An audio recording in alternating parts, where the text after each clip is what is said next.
teams started to read us because we had Conchelsis on one side and Giggs on the other side, and there was a great penetration, great pace there. And when Cantona would drop in there and thread their passes through, we were a real threat for anybody to try to play the halfway line. So teams started to go back towards the box. So I started to think how we could better improve the team, and I felt we needed someone with that razor sharpness round about the edge of the box. So that was one of the reasons, that was the main reason for bringing Andy Cole, apart from his goals, of course. You know, his goal scoring record at Newcastle was phenomenal. So when Eric Cantona, you know, retired, I replaced him with Teddy Sheringham. It was a great signing, actually. But then I felt that I needed somebody who could manufacture something on his own to improve the team. And I was looking around, and the one, obviously, outstanding player that can do that in the world was Ronaldo. But we're never going to get Ronaldo. You know, not our sort of a wage structure. So you look around, was there anyone in England? And Dwight York was the man. So coming to the club, it was not a matter of who, you know, he was going to play with Andy Cole. It was a matter of bringing Dwight York, first of all.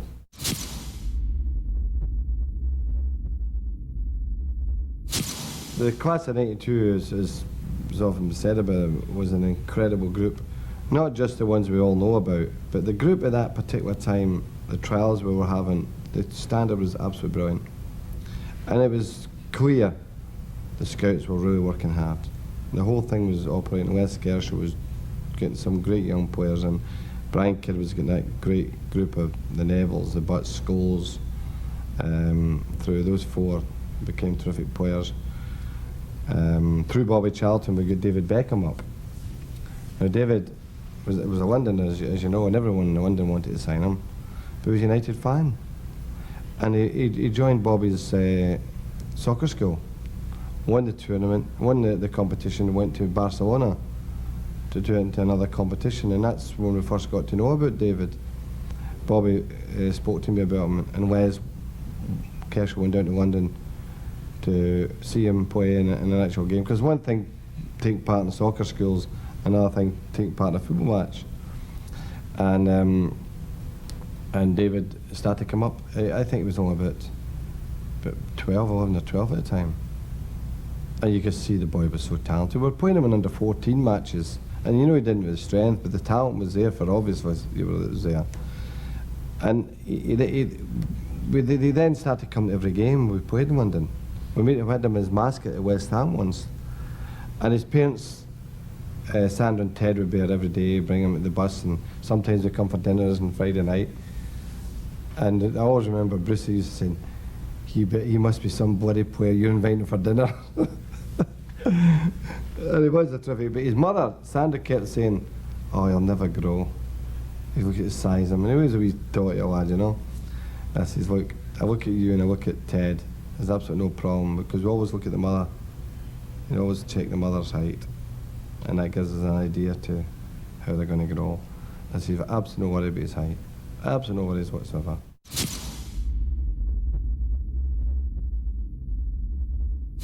When Peter came to see me about wanting to finish at the end of the season, and he gave his reasons, I could actually sympathise or empathise with him, simply because I know the demands of this particular job. His weight, this 16-stone frame he's got, the size of him, hurling himself about the train every day and playing Saturday, Wednesday, Saturday, Wednesday, Saturday, Wednesday, must have some sort of effect, I think. And then I could understand it. I really could. I didn't want to hear it. I didn't have this selfishness to say, wait a minute, you're my goalkeeper. You know, I couldn't think that way. I immediately thought about him and the service they'd given us. So I said, well, you're probably right.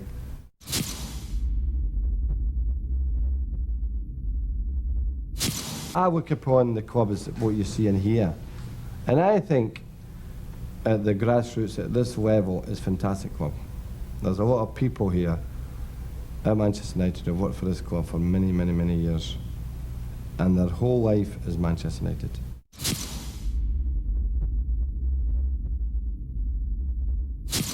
Oh, it's embarrassing, that's what it is at times. But I mean, at the time when it was after Barcelona, and they sounded me out about it, and I proved to the family, you know, Kathy was about, oh, I don't know about this. You know, what would your father think, and what would your mother think? And my son says, well, Mum, it's nothing to do with my dad's parents. They've gone. They'd be proud of him. What he's done is they'd be also proud. You know, you must think, you know, you can't refuse us. I mean, it's nothing to do with it. It's his recognition of what he's... And we had a sort of a family discussion about it, really. And we thought it was a good idea.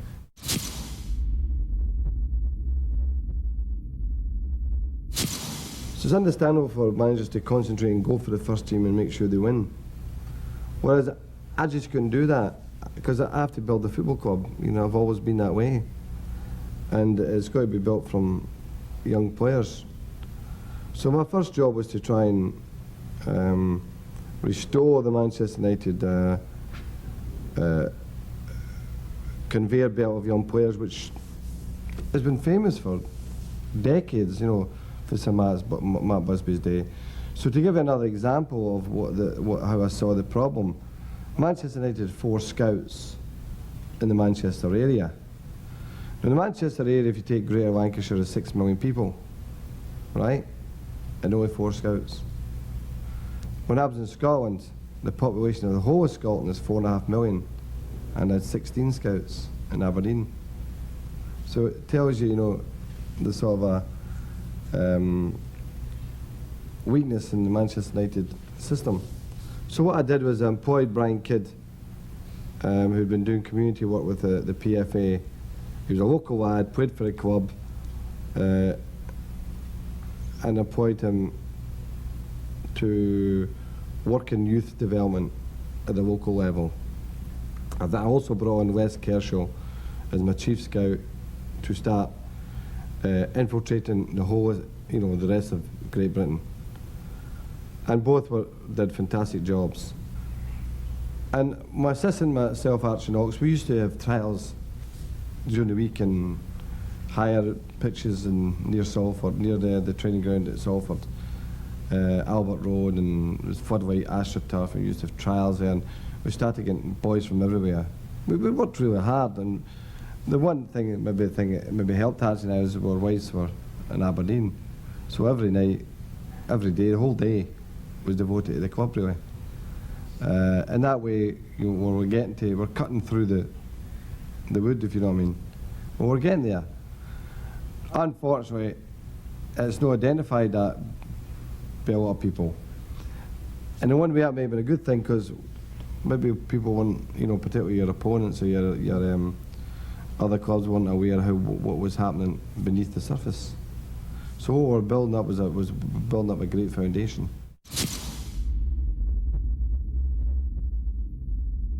This is, by the way, at the end of the game, that cup's sitting right there, and you can't do a thing about it. It's not your property. You can't touch it. It doesn't belong to you. You only get it if you win it. You know? So, I don't know if it made an impact or not, but it certainly was a good point to make about what the difference is winning and losing. And with, you know, 3 minutes left, whatever it was left at that time, you say, so go for it. But that's the way they're brought up anyway. You know, that in these situations, you're licensed to go for it. We have to win. But he stayed there after he threw the ball. Normally we'd maybe go back into defensive position, but he stayed outside left. And David Beckham got hold of the ball and beat a comment and rolled it to him, and he played it in. We got the corner kick and scored. And just out the side of my eye, I saw a big Smikes come up. I says, what the bloody hell is he doing there? Because somehow in my mind I thought there was still plenty of time. And we got over this with Smikes before when he pulled his hamstring against Arsenal, coming up for a corner kick near the end, you know. So and he got a touch to the ball actually. He actually got a touch to it. It fell to one of their players, and he sliced his clearance right to Giggs, and he hits it. And we're back in the game. I knew then. And Steve McClan says, right, immediately, let's go back to 4-4-2 extra time. We'll win this. I says, look, Steve, this is not finished. I knew it wasn't finished. I knew we'd win. I just knew we'd win. And the ball got to Dennis Owen, and just as I said that, this game is not finished, and he knocked up it. And the boy Kafur, Sam Kafur, he was knackered, he was exhausted. And Solskjaer ran off him and got the corner kick out of it. He just had a feeling, you know.